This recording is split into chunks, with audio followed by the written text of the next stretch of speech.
Jadi jadi Bapak Ibu mulai sekarang kita tidak hanya belajar tentang manusia sebenarnya, sambil kita belajar bahwa membaca Alkitab itu harus sesuai konteksnya dan kita harus mengerti intinya, bukan perkatanya. Meskipun perkata juga perlu. Jadi kalau kita membaca bahasa-bahasa Alkitab itu, contohnya yang tadi kita baca Kejadian 1 sampai Kejadian 5, bagaimana cara Allah menciptakan langit dan bumi dari tanpa bahan? Kan tidak seorang pun bisa menjelaskan hal ini. Para ilmuwan mencoba membuat hipotesis atau teori yang namanya Big Bang Theory, ledakan besar. Katanya alam semesta ini yang kelihatan di belakang saya ini, terjadi karena suatu ledakan besar di awal mulanya, teori Big Bang. Dan ini banyak ilmuwan yang percaya akan hal itu. Tapi pertanyaannya adalah, seandainya teori itu benar, kok bisa meledak? Siapa yang mengadakannya? Nah, mereka tetap tidak bisa menjawab. Seandainya Tuhan menciptakan langit dan bumi ini dengan ledakan besar, bisa saja itu prosesnya. Dan memakan waktu bermiliar-miliar tahun, bisa saja. Bukan 24 jam yang tadi itu. Dan bukan dalam waktu sekejap begini, ting, seperti tukang sulap langsung jadi. Nggak begitu juga. Makanya dikisahkan di kitab Kejadian hari pertama, hari kedua, hari ketiga, hari keempat, dan seterusnya. Hari di situ bukan 24 jam, suatu masa. Suatu masa itu bisa 1 tahun, 2 tahun, bisa 1 miliar tahun, kita tidak tahu. Kalau ada yang menafsir bahwa itu satu hari 24 jam, ya silakan. Cuma akan menemui keanehan nanti. Masa di hari ketujuh Sabat lalu berikutnya Adam sudah jatuh dalam dosa? Kok cepat sekali? Nah, ya, makanya kita harus bacanya harus mengerti juga. Kita akan langsung melompat pada ayat yang sangat-sangat penting yang berkaitan dengan topik besar kita, seri manusia ini. Kejadian 1 ayat 26. Saya share dulu screen-nya.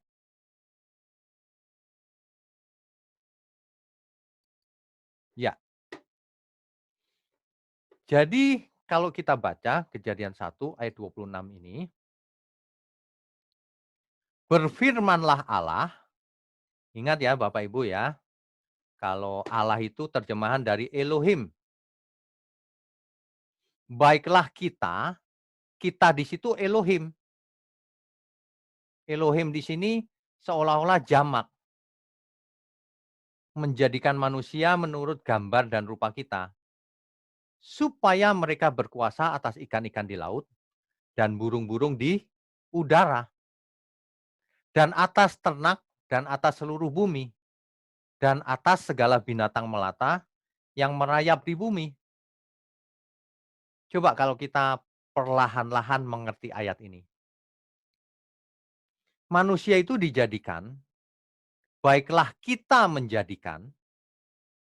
Bapak Ibu, kalau mendengar kata kita dalam ayat ini, ya, kita dalam ayat ini, yang kita itu siapa? Kalau kita lihat kalimatnya, berfirmanlah Allah.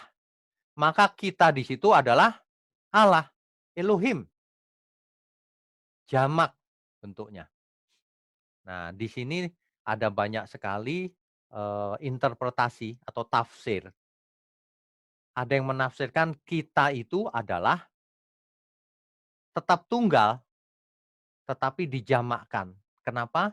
Karena Allah itu maha mulia, maha segalanya, maka dijamakkan. Ini adalah orang-orang Yahudi yang bukan Kristen. Ada lagi yang eee, mengartikan kita di sini adalah sidang ilahi.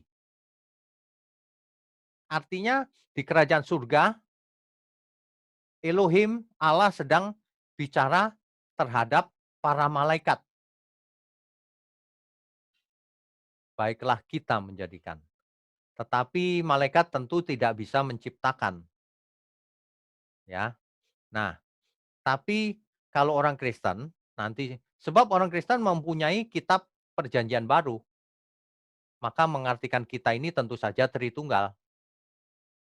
Nah, begitu ya Bapak Ibu ya. Jadi Bapak Ibu perhatikan, kalau ada tafsir berbeda-beda itu tidak usah heran dan tidak usah begini, "Salah kau, sesat, jangan suka begitu." Itu tidak punya etika itu namanya. Kalau ada yang beda pendapat ya nggak apa-apa, tapi beda pendapatnya nggak boleh yang prinsip. Ini misalnya, kita di situ itu satu Pak Allah, ya sudah kita mengerti dia pengertiannya begitu. Kita di situ sidang ilahi Pak, Allah dan para malaikat, ya sudah nggak apa-apa juga. Emang masalahnya apa? Kita di situ Tritunggal lah kita itu, oke. Nggak terlalu masalah, karena tidak akan membuat orang menjadi jahat, sesat gitu, tidak.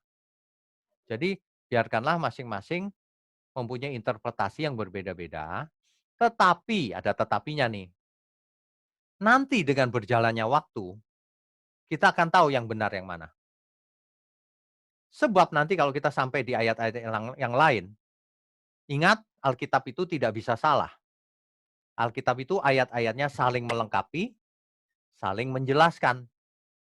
Nanti kalau kita sambil jalan ke ayat-ayat yang lain, kita akan tahu lebih cenderung benar yang mana. Oke, jadi kita di situ ada beberapa interpretasi ya, tidak ada masalah. Menjadikan, menjadikan di situ dari kata Ibrani asah, asah. Jadi asah ini berbeda dengan kata bara. Kalau dalam Kejadian 1 ayat 1 di situ dipakai kata bara, artinya mencipta tanpa bahan. Tapi asah di sini bisa menciptakan dengan bahan, tapi bisa juga tanpa bahan dalam kasus tertentu. Kita tidak akan terlalu mempermasalahkan hal itu. Tapi kita tahu bahwa Allah yang menjadikan manusia, yang menciptakan manusia. Nanti kalau kita baca lebih lanjut, manusia diciptakan dari debu, tapi dihembus nafas Allah. Nah, waduh, bukan bara ya Pak. Kita ingat konteksnya yang penting. Bahwa manusia itu dulunya tidak ada, debu pun dulunya tidak ada. Jadi yang mengadakan itu memang Elohim, Allah. Begitu ya. Jadi kalau orang pada ribut, ini asa, ini bara dan sebagainya. Saya mah nggak ribut. Bara mencipta tanpa bahan, oke, nggak masalah. Asa mencipta dengan bahan, nggak masalah juga saya. Tetapi yang penting adalah eh, bahwa yang menciptakan manusia adalah Allah. Dan tentu saja rohnya dihembus oleh Allah. Ya, jadi jangan sampai ribut hanya hal-hal yang tidak penting. Gitu. Oke. Nah, kemudian manusia dijadikan menurut gambar dan rupa kita. Menurut gambar dan rupa kita. Gambar dan rupa kita di sini dipakai kata selem dan demut dalam bahasa Ibraninya. Ya. Selem dan demut ini, sebentar bisa diwarnain nggak ya?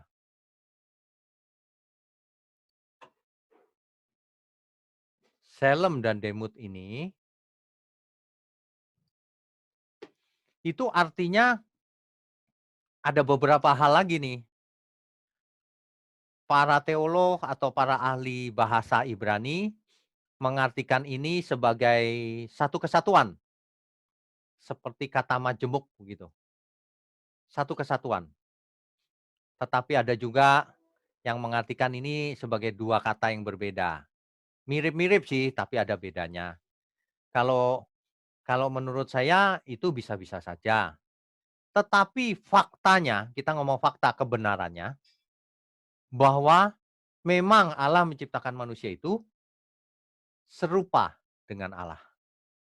Memiliki kemiripan dengan Allah, dengan Elohim. Nah, kemiripannya dalam hal apa? Inilah yang kita mesti mengerti sejak awal. Sebab pengertian kita tentang ini akan membentuk teologi kita ke masa depan. Nah, kalau orang tidak mengerti hal ini, orang akan sampai ke kesimpulan yang salah. Ini adalah dasar dari segalanya, ya. Nah, Selem dan Demut ini eh, pasti mengandung dua hal. Yang pertama, kemiripan dengan Allah itu apanya? Unsur-unsurnya? Iya, benar. Bapak Ibu catat baik-baik, kita akan teruskan nanti. Bahwa unsur-unsur yang ada pada Allah, sebagian ada pada kita juga. Contohnya apa? Kalau Allah mempunyai pikiran, manusia diberi pikiran. Kalau Allah mempunyai perasaan, manusia diberi perasaan. Kalau Allah mempunyai kehendak bebas, bisa membuat keputusan sendiri, manusia juga diberi kehendak bebas. Buktinya manusia bisa memilih untuk taat atau tidak taat. Bapak Ibu bisa memilih untuk ikut PA ini atau tidak. Bapak Ibu bisa memilih sendiri mau makan A atau makan B, mau ke gereja A atau ke gereja B, mau mengartikan Selm Demut seperti apa, Bapak Ibu bisa memilih. Itu bukti nyata bahwa manusia punya kehendak bebas. Mirip dengan penciptanya menurut gambar dan rupa Allah. Allah punya kehendak, manusia juga punya kehendak, diberi kehendak bebas oleh Tuhan. Ini dari awal sudah ketahuan, Pak, bahwa kehendak bebas itu pasti ada karena Selem Demut. Tidak mungkin manusia itu diciptakan menurut gambar dan rupa Allah, tapi sudah ditentukan nasibnya oleh Allah. Tidak mungkin, karena manusia diberi kemampuan seperti Allah, tapi jangan salah, manusia itu adalah ciptaan. Sedangkan Allah adalah pencipta. Meskipun unsur-unsurnya manusia punya, pikiran, perasaan, kehendak, kreativitas, dan seterusnya, yang Allah punya juga, tapi skalanya tentu berbeda. Skala unsur-unsur yang ada pada Allah, kualitasnya sebagai pencipta, maha sempurna. Sedangkan manusia kualitasnya mulai dari nol. Adam diciptakan pasti dari nol, tidak mungkin. Dari awal sudah pandai, tidak mungkin. Harus belajar dari nol. Nah, jadi Selem Demut mengandung dua hal. Satu unsur-unsurnya, yang Allah punya kita diberi juga. Cuma skala kesempurnaannya beda, kita tidak sempurna. Apalagi setelah jatuh dalam dosa. Sedangkan kualitasnya Allah sempurna, kita tidak sempurna. Jadi ada dua hal ya. Satu unsur-unsurnya, yang kedua kualitas dari unsur yang kita punya itu. Gambar dan rupa Allah, Selem Demut. Kenapa manusia diciptakan menurut gambar dan rupa Allah? Mengapa?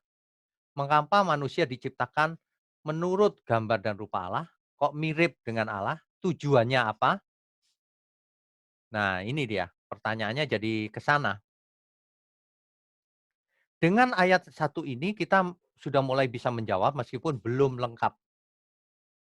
Yaitu supaya mereka berkuasa atas ikan-ikan di laut dan burung-burung di udara.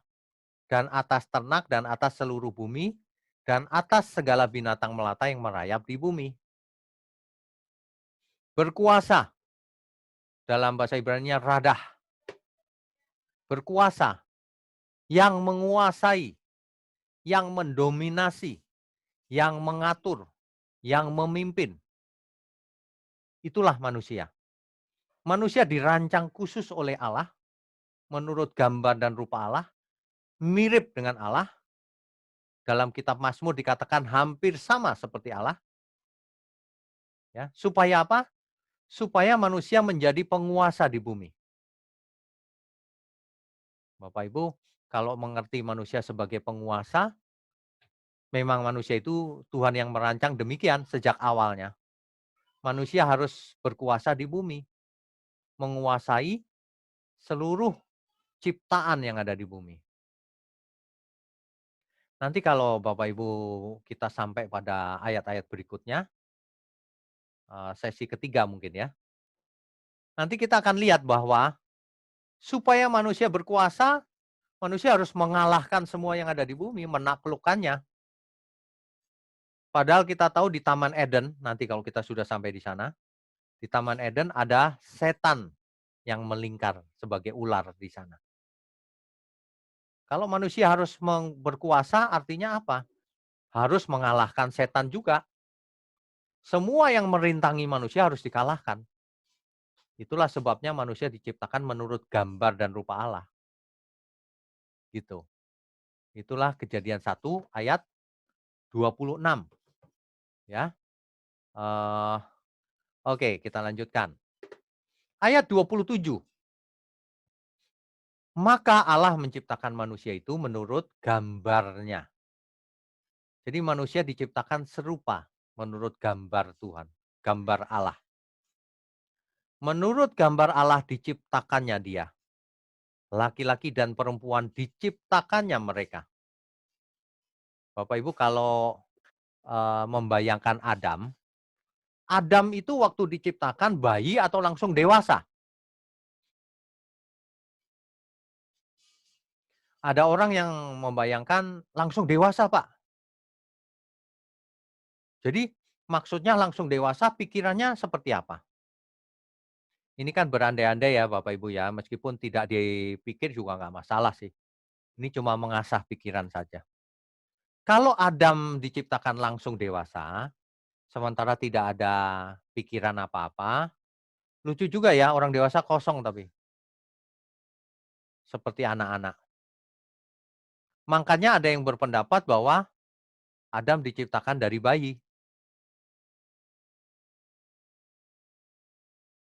Lalu ada pertanyaan, loh kalau dari bayi nanti siapa Pak yang memeliharanya?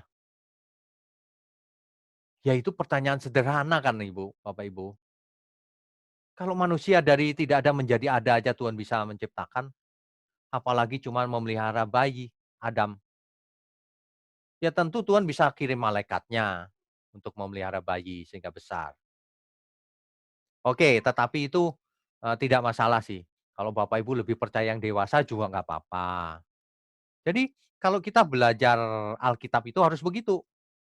Seandainya bayi atau dewasa nggak masalah juga sih, nggak pengaruh nantinya. Tapi lebih cocok kalau bayi dari nol. Nah, tapi nggak apa-apa kalau misalnya Bapak Ibu berbeda ya nggak apa-apa, ya. Oke, kalau kita lanjutkan lagi di Kejadian 1 ayat 29. Berfirmanlah Allah, lihatlah aku memberikan kepadamu segala tumbuh-tumbuhan yang berbiji di seluruh bumi dan segala pohon-pohonan yang buahnya berbiji, itulah akan menjadi makananmu. Jadi Bapak Ibu tentu ayat ini pasti benar. Manusia mula-mula itu makanannya adalah tumbuhan yang berbiji di seluruh bumi dan segala pohon-pohonan yang buahnya berbiji. Jadi tidak ada manusia Adam dan Hawa itu makannya sate ayam, tidak ada. Apalagi sate babi, tidak ada. Tidak ada cerita di Taman Eden Adam ngejar-ngejar babi lalu disate, nggak ada. Makanan mula-mula manusia itu vegetarian, ya. Ini cuma sekedar mengingatkan saja bahwa manusia itu dirancang dari awal itu bukan pemakan daging sebenarnya, tapi ya bisa juga makan daging. Cuma awalnya begini, ya. Oke, kita lanjutkan.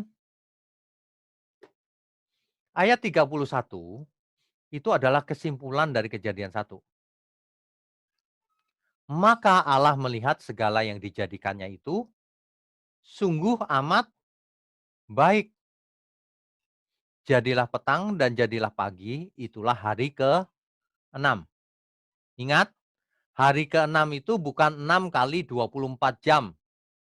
sejak penciptaan. Itulah itulah masa keenam.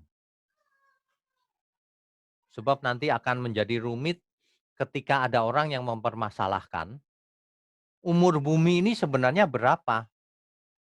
Sebab kalau dihitung menurut Alkitab, ada yang menghitung umur bumi itu 6.000 tahun. Tetapi buktinya fosil-fosil dinosaurus dan sebagainya jutaan tahun ditemukannya.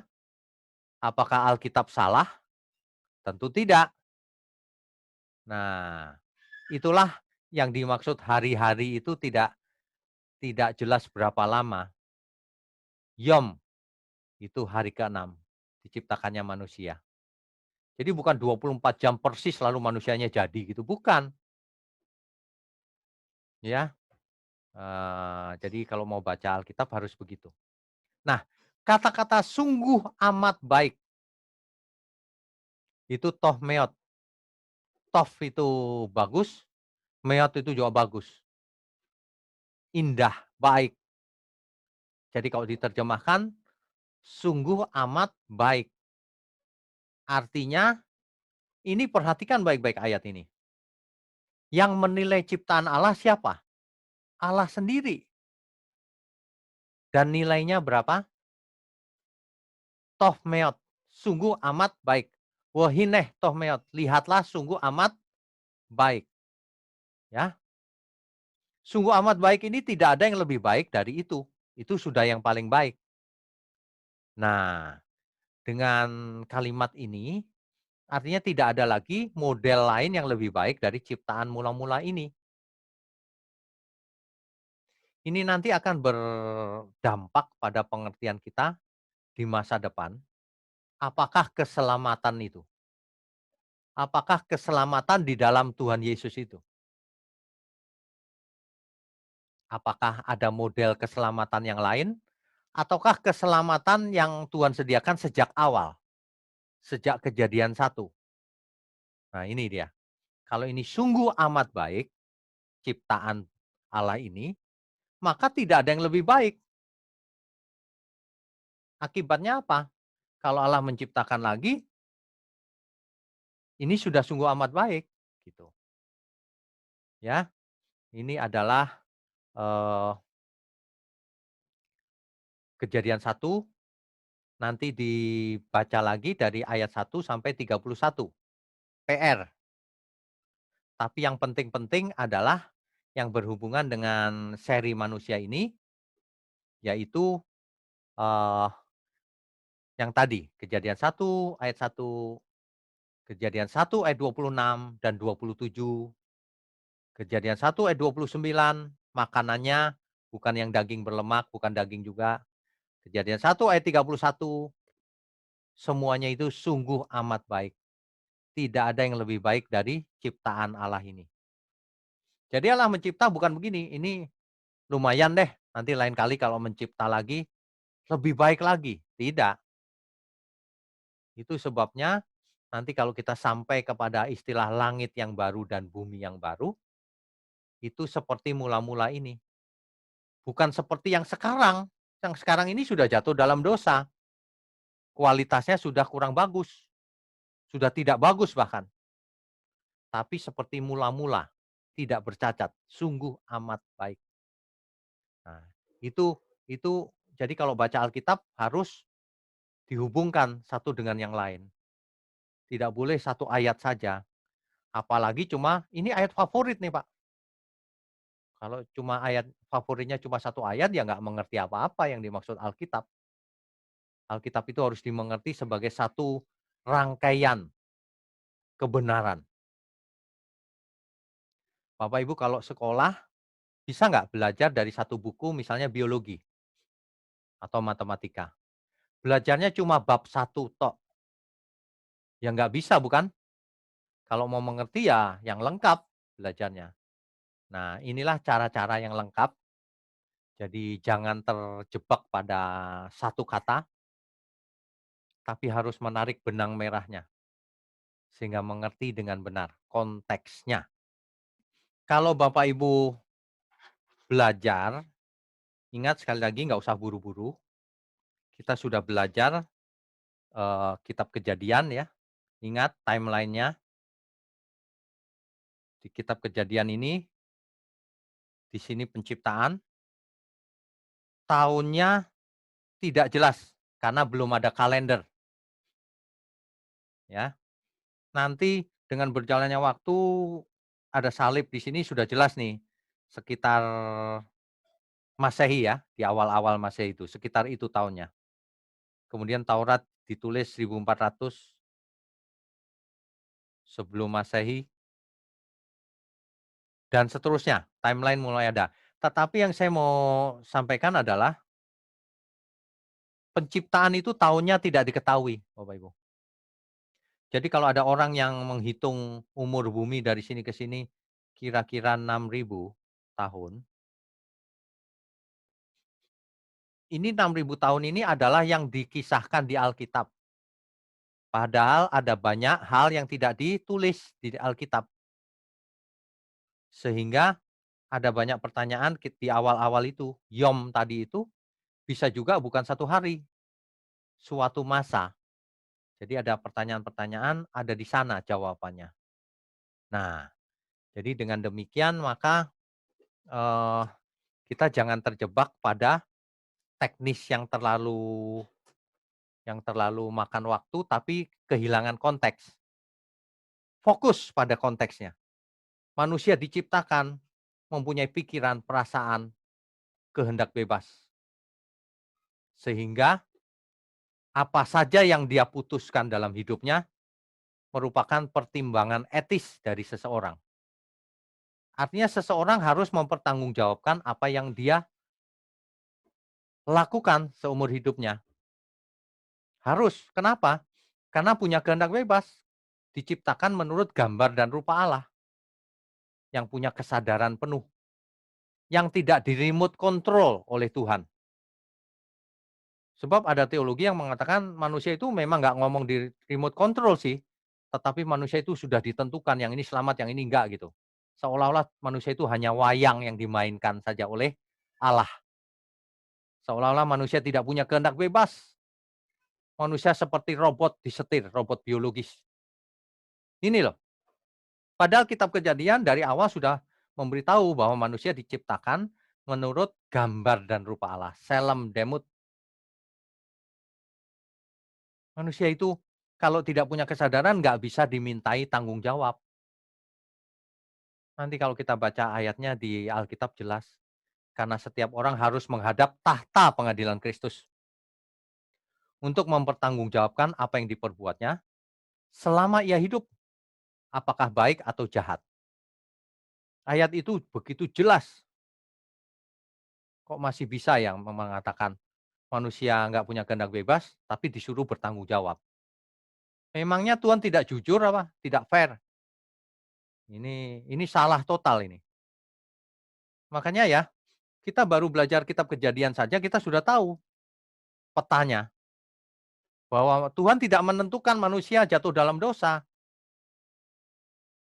Tuhan tidak menginginkan seorang pun binasa. Makanya manusia diciptakan menurut gambar dan rupa Allah. Masa manusia yang diciptakan menurut gambar dan rupa Allah bisa jatuh dalam dosa? Berarti rancangan Tuhan tidak sempurna dong. Kan bukan begitu artinya. Justru Tuhan memberikan kesempurnaan manusia untuk membuat keputusannya. Kalau keputusannya taat, hidup kekal. Kalau keputusannya tidak taat, kebinasaan. Hari ini pun kita punya kesadaran bukan? Kita bisa mau belajar Alkitab atau tidak? Bisa. Bapak Ibu, saya nggak mau ikut, ya bisa juga. Kan bebas, tidak ada yang memaksa. Inilah implikasi daripada penciptaan menurut Selem Demut.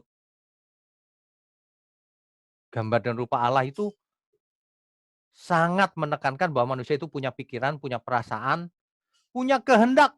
Tentu saja kehendaknya bebas, karena mirip Allah. Cuma manusia harus belajar taat, sehingga suatu hari manusia menjadi sempurna, seperti rancangan Tuhan, seperti tujuan semula Tuhan merancang manusia. Sempurnanya Manusia tentu beda dengan sempurnanya Tuhan. Manusia itu ciptaan, Tuhan pencipta. Sedangkan antar manusia saja sempurnanya juga beda. Salem Demut itu luar biasa. Antar manusia saja juga beda. Makanya di Alkitab dikatakan yang diberi banyak dituntut banyak, yang diberi sedikit dituntut sedikit. Di Alkitab dikatakan ada perumpamaan tentang talenta, yang diberi 5 dituntut 5, yang diberi 2 dituntut 2, yang diberi 1 dituntut 1. Ada lagi perumpamaan tentang uang mina, yang diberi 10 uang mina dituntut untuk menghasilkan 10 uang mina, dan seterusnya. Setiap kita berbeda, tapi harus sempurna. Sempurna di tempat kita masing-masing. Ini loh yang kita harus mengerti. Jadi kalau kita belajar teologi, belajar Alkitab, belajar firman kebenaran, belajar firman Tuhan, jangan cuma pinter teorinya dan jangan terjebak pada bahasanya. Harus bisa menarik benang merahnya, pengertiannya yang benar, dan dampaknya dalam hidup kita apa. Harus bisa berdampak kebenaran itu. Oh, berarti aku harus mengarahkan hidupku supaya kualitas hidupku di mata Tuhan sesuai dengan talenta yang aku punya. Kalau diberi 5 ya menghasilkan 5. Artinya berbuah-buah. Alkitab mencoba mengkomunikasikan dengan berbagai kalimat, dengan berbagai kata. Tapi intinya nanti kita akan menangkap. Intinya satu, ya. Jadi Bapak Ibu, eee, kalau baca Alkitab mulai sekarang begitu ya, jangan satu ayat lalu dikarang-karang sendiri, baca satu ayat lalu pengertiannya dirubah-rubah.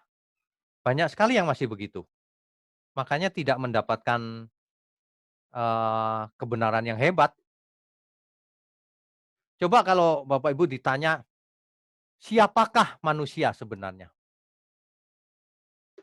Nanti setelah sesi-sesi panjang ini harus bisa menjawab, siapakah manusia sebenarnya?